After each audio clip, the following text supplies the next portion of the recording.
So, Ben, I love that you're getting a lot of outdoor exposure right now during the Important. quarantine. So that's really, really wise of you. Um, so just curious, I'd love to like just hear about how you guys started working together Mhm. and how you started, how like the story of Oasis started. Sure. Laura and I first started working together about 10 years ago at an ad agency, actually, at TBWA Chiat Day. Mhm. Before that, had been working as a strategy consultant, doing marketing strategy and growth strategy for all kinds of industries, but I'd say mostly health and wellness. Um, and then when Laura and I met at Chiat, we were both working in the planning department. I was working on quantitative research, and she was doing more qualitative research. We then followed those two passions for insights into our own businesses. Again, myself in quant mostly, and then Laura and Paul mostly. And then we came back again together a couple of years later, collaborating on different projects. So if I needed focus group moderators, or if Laura needed a quant nerd, I was that nerd. So, um, uh, so Nice. yeah, that's how we came together and started working together. Cool.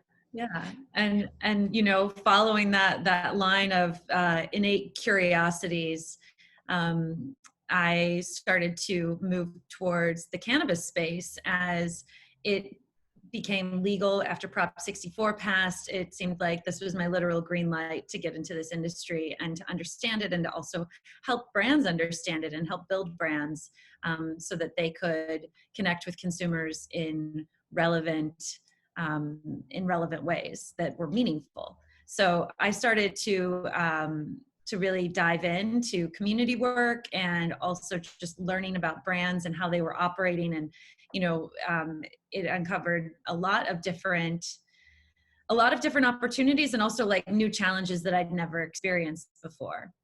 And Yeah. so, Yeah, And just that was curious, even with like, go ahead, Ben. Oh, I just, that was even with years of research into all the different industries that cannabis is now a part of. So Laura and I weren't coming into this cold. We were coming with years of experience in health and wellness, in food and beverage, and consumer goods, media and entertainment, and all these things that suddenly cannabis is now a part of. Yeah. What was the impetus originally for you diving into the cannabis industry? Because I mean, obviously, Mhm. myself included, came from non-cannabis industries and kind of like Mhm. mainstream technology industries. And so, what was that like flame inside of you that was Mhm. like, this is the right thing to do? You know, we're all crazy to go into this industry. It's a difficult industry to get going because of due to all the regulation and earlier a lot of the social stigma against it. But what was that kind of guiding light for you guys? I think it was for me it was really having that experience in those other industries that it's now becoming a part of, and seeing that it really did fit a lot of the consumer needs that we'd been seeing across industries. We'd seen from working with various healthcare companies that there really is an epidemic of anxiety, of sleeplessness, of stress, and of pain out there. And we've really seen there be great promise in the power of cannabis to help with this. We've seen consumers respond as well. Yeah. And I think that, it's being reflected right now back to us in the determination of cannabis as essential. And that's something that, you mentioned stigma also, Wilfred, and that's something that also motivated me. Experiencing stigma as someone that uses cannabis for a multitude of reasons, both for just wellness and, as the substitution for alcohol. So when it became legal, I knew that there were more people that were like me out there, and also finding ways to express how this is a benefit to people is in many ways on the shoulders of the brands. They want to communicate to people out there what their product can do for them, and why it's good for them, or why it's a better choice than maybe others.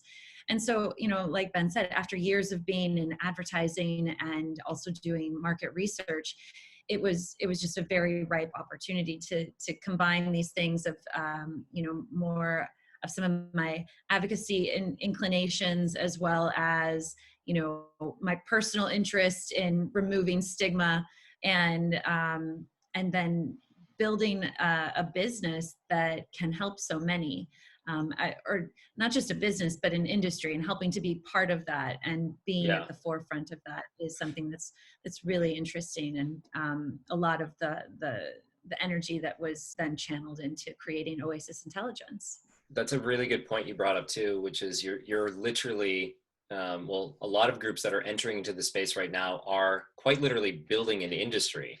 It's not like you're just building another brand in an already crowded market. You're building a lot of the infrastructure to help scale the industry, to help scale the whole entire industry. And that's, you guys saw a really cool market opportunity. So I'd love to like learn a little bit more about what was the catalyst towards that catalyst towards finding that market opportunity and realizing that you guys were the right ones positioned with your current skill set, your current network to really capitalize on that. Definitely. So, I mean, I think you hit the nail on the head when you talk about the challenges, and that we're not just building a brand, but really helping to build an industry. We even think about it bigger than one industry, because really it's the convergence of several industries. We think about this as building an ecosystem. And what does it mean to build an ecosystem? And we think that infrastructure is a really important part to that. And again, as you pointed out, what we're doing in terms of consumer intelligence can really provide a little bit of structure, a little bit of scaffolding for these things as it gets built out. For us, it really started back in 2017. Was the first time that we started working on a cannabis project together. It was working with a company that had set out to make a THC low dose chocolate covered almond. And we worked with them to help them understand really who the cannabis consumer was, because they really didn't have much of an idea. It was coming from, they were coming from success in other industries, particularly cold brew coffee in this case. And it's just a different kind of product, different benefit, different customer. Yeah. And so helping them to better understand that customer, we were able to help them change tack a little bit and actually go to a different cannabinoid, so use CBD instead of THC, and to go with mints instead of chocolate-covered almonds. They also initially started out with the name Dozo for the company, which they thought of as meaning something tied to the Japanese meaning of the word, which was around kind of "you're welcome," "excuse me," very polite kind of pieces there. But what we found in research was that Dozo didn't really resonate with consumers in the US in the same way. They were reminded of dozing off or of Bozo the Clown. Two things that's where my mind went. I immediately thought of Bozo the Clown. So I can see the issue there. Right. Yep, it's happened for some consumers as well. And so we worked with a partner agency called Quality Produce to help figure out the new name for them, and actually arrived at the name Lucent Botanicals. So what was a low-dose THC chocolate-covered almond called Dozo ended up being a CBD-infused mint called Lucent Botanicals. This is just an example of kind of how we worked with one company to really change the course of the business. And right now they've achieved distribution through hundreds of locations throughout the country. And so we saw the promise of what consumer insights can do for a cannabis company. Very cool. And so just moving on to kind of like the business formation, when you started looking into naming for your company, what was the trigger behind Oasis? We were in a brainstorm session and like just throwing up all kinds of names, and it was kind of I don't know. We've never really talked about this afterwards, but I think I said something like, I wanted to feel like we're in an oasis. And he was like, Oasis. I was like, oh, that's interesting. And so it just kind of had some stickiness to it. And thinking about the industry more broadly, it's like when we look for consumer insights as marketers, our first instinct is to find data, to find some proof points, to help support a story and a perspective. And in this category, in this industry, finding that information is really challenging. And it's primarily connected to set data. And it's not easily located. You need to have, a lot of permissions and things to get in there. And so as we were trying to think about other things, as far as how we're positioned, it's really, you know, we want to be the oasis of insights around the consumer need specifically. So that's, you know, we're really going out and speaking to consumers across all 50 states. So just, you know, we're doing, I didn't say that previously, but the idea of looking at the country in totality and not looking at sales data was one of the driving areas of differentiation that we really identified as a need. Is like, how are people responding? What are their attitudes and their feelings? What is their interest level in cannabis as well as hemp in every single state? Yeah. And so that was really part of the process there, is that, you know, we're living in a knowledge desert and we can be the oasis. And name-wise, for that. It was important for us that we didn't have something that was too overtly cannabis. You know, I think a lot of the companies that have started over the last 5 to 10 years that have the name green or the name or the word canna or something like that in it, you know, I think we're getting past as an industry for the most part. And so for me, it was important that we had some kind of nod to it. So there is sort of a botanical nature to the greens that you think of as an oasis. But we're not exactly saying which plants are growing in this oasis. Sure. That makes a lot of sense. And I think that dovetails nicely into kind of learning a little bit more about how some of the insights that you actually are seeing from the consumer study that you've done. So it was approximately around 20,000 people that you got. 20,000. So coming out of that original custom study that we did, you know, although it was, it really fit the need and really helped answer the questions that the company needed to make, it was expensive and time consuming. And cash and time are two things that most cannabis businesses right now do not have much of to spare. And so it was important for us that we were able to create a solution that could really be used by pretty much any company out there, as opposed to just the ones that happen to have a nice haul of venture capital sitting in the back room. So what we did was, instead of going out and trying to sell one super expensive study to a bunch of different companies, we instead took it upon ourselves to go and do the ultimate study ourselves, and then go and sell results of that to other companies. So as a result, we did a study that, if we were to do it on a custom basis, would cost probably between $500,000 and $1 million per wave of the study. But we know that not many companies out there are going to be able to afford that. So we went ahead and did that ourselves. And then now we're building reports based on that data. We're building content based on that data. And we're doing other projects, other research studies to supplement what we're finding coming out of that tracking study that we have. That's a really interesting point, because I never thought of it that way, because the cannabis market right now, or the CBD and cannabis market right now, it's not established yet. So you don't have those large enough players that can actually afford that type of study and research. So you kind of said, okay, we know they'll eventually will be companies that large. So let's get ahead of that. Let's do what people want to be able to, let's get the data that all these companies need to get to that level. So you're kind of like going above and raising up the market with that information. And with that, what were some of the, I don't know how much information you can kind of tell us about your current study without giving away too much, but what were some of the biggest takeaways that you realized through the research that you conducted? Sure.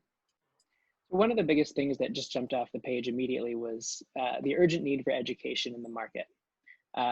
We asked questions around, which of these 15 or 20 terms do you know? Which ones are you familiar with? Which ones do you understand? What do you want to learn more about? And what we found was that, or I should say what we expected to find, was a lot of buzz around a lot of the concepts and terms that we hear about in all the industry press.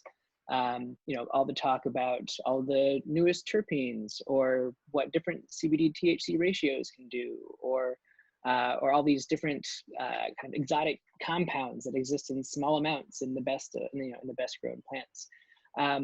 That's not what consumers are looking for. So the average consumer, even if somebody is already a CBD user, the number one thing they want to learn more about is CBD. What is it? How does it work? what is it good for? How can I tell which is the good stuff and which is the fake stuff? Yeah. So people are really looking for very fundamental, foundational education in order to understand what is this thing, what are the benefits of it, is it safe enough for me to put in my body, and then how do I go about picking a product that is like gives me the right stuff to do the right, provide the right benefits. So we've just seen a really large gulf between sort of where the industry wishes consumers were at in terms of knowing that the good stuff is worth paying for and these are the benefits to look for, and where consumers are at, which is walking into a dispensary and being bombarded with choice without much guidance as far as to how to actually make those choices. Got it. And Laura, Yeah. from your perspective, was there a quick takeaway that you started telling your friends about, or people in your network that you're like, wow, I just learned something pretty neat about this this market that's starting to grow like wildfire? Yeah, I think one of the things that was really encouraging also to see was the commitment and interest to cannabis companies also doing good for the world and for different people. So along the lines of education, like there's this opportunity, I think, for cannabis companies to be investing back into the communities at large and creating a bigger, like Ben mentioned earlier, like we're building, this is an ecosystem. And so how does this continue to impact the world at large? And now we're seeing, some changes happening with things legally as we're experiencing this time of quarantine and Yeah. COVID-19. Like Ben mentioned before, like anxiety was a problem that we had as a people and a society before January. And now it's we're seeing that there's increase in these sorts of needs, and when there's a natural remedy, I think that's like cannabis and CBD. There's opportunity there to turn to something that's more natural as a solution or an aid. Yeah. And Yeah. one of the things that we saw in our study was that more than 80% of people that are using cannabis or hemp products today are using it for some kind of medical or wellness need. And so the fact that it's that overwhelmingly geared towards, feeling better, just continues to strengthen that position. Yeah. And kind of looking ahead, what do you see as some of the largest hurdles that the cannabis market still has to overcome to be accepted and to really finally get the full legalization from the government? We're still in the state by state world. So what do you think are the last final pieces that have to fit in together before we actually see full federal legalization? It's a pretty complicated it's a pretty complicated In 4 words, you endeavor. need 4 words and just no. Magic? No. I think it's really challenging, and like there's arguments for keeping it state to state as well as federally legalizing it. And so I think that the opportunity for it to be federally legalized is to really see it being able to, create like an accessible medicine for people everywhere. And as far as like how we're going to get there and what's needed is, it has to be on a state by state basis as of right now. And so it's about, there's advocacy and like lobbying tactics and, the opportunity with cannabis being deemed essential. It sort of puts another sort of stake in the ground moving towards legalization, and if not legalization, descheduling, and also decriminalizing. I think that they're a step in the way that could be helped. Another important part is like, you know, all of these people that are still in prison for nonviolent cannabis related crimes or misdemeanors. And there's, you know, over 40,000 people in prison today because of released, and that's another source of like a social injustice issue that is part of this industry that everyone's trying to fight too. Yeah. Generally, I think just people just need to get a clearer idea of the benefits and risks that are associated with cannabis and hemp. And so that means, you know, greater research into this, and not just the kind that we do, but also the scientific kind that is slowly becoming more and more permitted in different areas. And then getting that education out to the public. So again, I'm going to come back to beating the drum of education, because only through that enhanced understanding can people start to be comfortable with it. And only when a greater majority of people are comfortable with it are we going to see politicians feel safer to make those kinds of decisions to go forward and advance this kind of legislation. You know, if you look at other what I consider to be overdue movements, people had to wait until it was not just 51% of people were okay with same-sex marriage. And it wasn't 2/3, but things had to get to an overwhelming majority of understanding that you know, that a lot of the myths that people heard about it were not true, and that a lot of people were comfortable with it. And so the more that our industry and our ecosystem can really seek to understand more about the consumer and then be able to use that information to help raise that consumer understanding up, the better that we'll be off, not only as kind of corporate citizens, but also just as citizens in general. Yeah, I think that's a really good point. And just seeing even like my parents' generation finally come around to realizing that, oh wait, this is okay. This isn't bad. This isn't something that's going to make you go crazy. And it's healthy for the body. It's miraculous, because I just remember hearing my parents talk about it when I was a kid, and the social stigma that I feel like I'm over now, but for a while I was still working through, because you know, I was a user later in life, not, you know, in my teenage years, like a lot of people when they were growing up. So I think you're spot on. It's kind of that wave of just acceptance and understanding and education that has to happen over the next several months, and unfortunately maybe several years to come. Bring it back to quickly back to the business. Are there any brands out there that you guys have seen, and I know you're all based in California, in the California market or potentially national market, that have bubbled up to the surface that you're kind of keeping on your radar as a potential national brands that have national recognition in both the cannabis, THC or CBD space? I would say as far as national recognition, it's tough, because on the THC side, brands can't really be national in the same way. But I think one thing that we are starting to see a lot of brands point to that is coming out of California is really recognition that a lot of the best stuff comes from here, and in particularly Humboldt County. So we're starting to see a lot more branding start to draw upon the provenance from which it's grown. And so I think we're going to start to see more and more of that, especially as brands start to grow. You know, right now we down in LA are just starting to get some of the Humboldt grown brands that have been available in Northern California for a long time. And so I think seeing how brands kind of migrate across those two regions, I think you're going to give a lot of clues as to how brands are going to migrate across states once that is more permissible.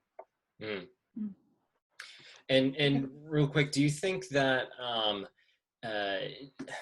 I get the seeing a THC brand kind of become state recognized?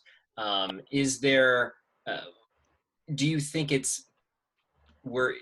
do you think that we will actually ever see a THC brand go national, or do you think it'll be more of like the region by region, you know, flavors of wine, or microbreweries? Because I Well, personally think yeah. that that's what will end up happening. I don't actually think they'll be like the Quaker Oats of cannabis. I think there will be more of just the Mhm. microbrewery type market segment Well, as we progress.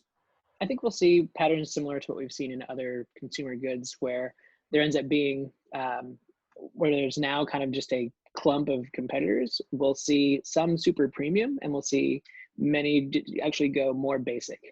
So I think we'll see sort of a high-low dynamic establish itself more so, Yeah. um, and kind of that's more direction that I kind of see it. But you mentioned CBD. You mentioned CBD as well. Yeah, we do see some national brands. One that I've seen lately do really respond well, especially in this crisis, has been Papa and Barkley.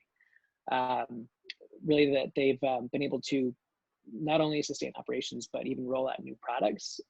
It's been really impressive. And even from when Expo West was, it felt like the first major event in the industry that got canceled through all this. When that Mm, happened, it was after a lot of people had already had their flights and accommodations here in Southern California, and so they quickly threw together an in-person and online educational session for people to experience to know. And they've really taken that through to do impressive things in education, and not just for the general consumer, but even doing things like reaching out to seniors specifically, and having them on a bus and them going on a wellness tour and then learning about Papa and Berkeley products. So huh. those are the How kind to of things shop that. for cannabis products and what is it like to go to a dispensary and how you would use those things. Yeah, Mhm. it's really great to see that. I mean, seniors can benefit so much from topicals, especially, as well as just the plant medicine overall. Yeah, that's a really good marketing. My partner Matt and I were just chatting, partner in Signal Growth. We were just chatting about how do bud tenders kind of build that relationship one-on-one with the customer. And what you just mentioned from Papa and Barkley is a really good use case of being part of the community. It's not about just pushing your product, about putting deals out there. It's about how can you, as a brand, be Mhm. physically present with your consumer and help them on their day-to-day journey and help them with their education and help them just Mhm. in general. So I think that's a really cool thing that Papa Barkley did. I didn't know that. So Mhm. thanks for sharing. Yeah, and as brands are looking to build connections with consumers, it's just like building connections with anybody else, where connections really start with generosity. Connection doesn't start with asking a favor or trying to sell something, and so really opening that engagement with generosity of education or of that experience is really important to get that going. Yeah. Mhm. Yeah. So finally, to wrap things up, looking at Oasis and the next couple weeks and months, how has your business been affected by COVID? Because I know just about our business has, a lot of my friends' businesses have. How are you guys weathering the storm? And then what's kind of on the docket? What are you guys planning for over the next couple of weeks and months? Sure. So, it's similar to everybody else. This came at the worst time, but also in some ways the best time. We're actually gearing up to field another wave of our tracking study, Mhm. and so we're really excited to be ready to dive into exploring what is the new normal. We last fielded Q4 of last year, and we were all geared up to field a Q1, but then the storm clouds started gathering. So we are waiting a couple more weeks until we hit go on that, but really excited to see kind of how things have changed Hmm. and or how things are continuing to change, I should say. Mhm. Um, but like everybody else, we also had a pile of proposals that were out, beginning of March, mid-March, that we were hoping, at least, I'm sure at least one or two or three of these 8 proposals will come. But so it goes. Yeah. So in these we do on our own product, on our own brand. what kind of content we create. Can we talk to Wilfred on Zoom, for instance? Just kidding. Wilfred, thanks so much for reaching out to set this up. But we are taking this time as an opportunity to work on our product and our brand, and get excited to get back into the field. Cool.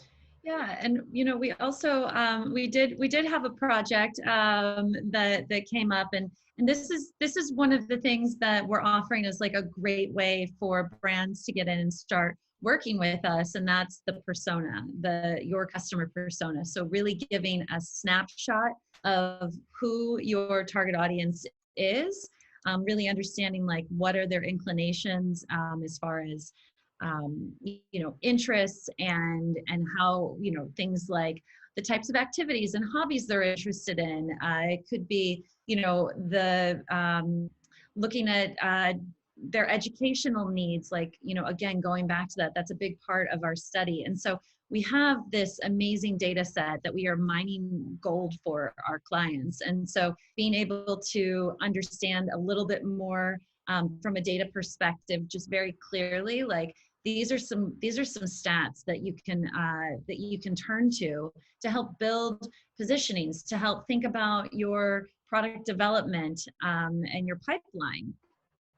Yeah. And so,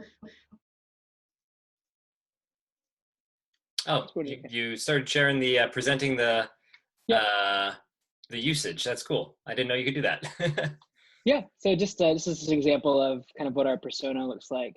So it allows you to kind of really get a feel for who it is, the customers that you're really going for. Based on the data that we have, we're able to filter down to a level where we can talk to exactly the kind of customers that you're already looking at. And so if, for instance, you are a pre-roll brand based in Arizona and California and thinking about expanding into either New Jersey or New York, or if you are in a place where you are in one product category in your state, let's say you're a vape manufacturer in California and you're thinking about getting into edibles, we can also show you kind of how that customer would be different. So this is our way to really just kind of give that snapshot understanding to companies. And again, since we already have the data, we can do it very quickly and very inexpensively. Cool. And I think we still have everyone online. We had a technical issue, but Laura, can you still hear us? I can hear you. Can you hear me? Yep. I think we're good. Oh, okay. Well then, the Zoom chat box that opened up and said, you need to restart, lied. We'll yell at Zoom like a bunch of other people that had some being well overused over this last couple weeks. But I'll let you kind of give your final thoughts on Oasis. Anything else you'd like to share before we kind of close things out? Yeah, absolutely. I mean, really, our position here at Oasis is, one of, like Ben said, like, we're looking to connect with people and to be generous and to help people understand how to move forward, how to best connect with their audience in the most relevant, meaningful way. That for us is paramount, to the success of the entire industry as well as to our business. And so we're really, here to be of service to that need and to help, create a bridge. I like to think of myself as being part of that, building that bridge between brands and consumers, and how do they meet and where are the things that are most relevant to them that they can come together and build upon and have a relationship themselves. I like it. Cool. And just in terms of kind of how to think about consumer insights in general, just one last word on that. A lot of people think about ROI when it comes to business. And if I put this money into this thing, how much money will come out of it? And it's tricky when you're dealing with consumer insights because it's not really the same kind of calculus. It's not, okay, if I buy this study for $20,000, I will get $40,000 of revenue out of it.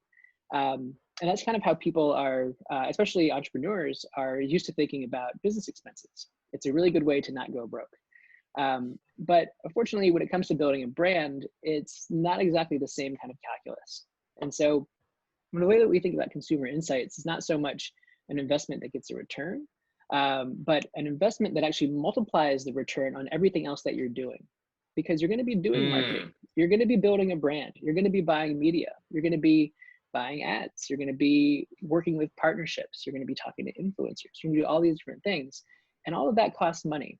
But what helping you better understand your consumer allows you to do, it allows you to work with the right kinds of positioning points and really push the right kinds of benefits for your product and really prioritize all of the great things that you have to say about your brand.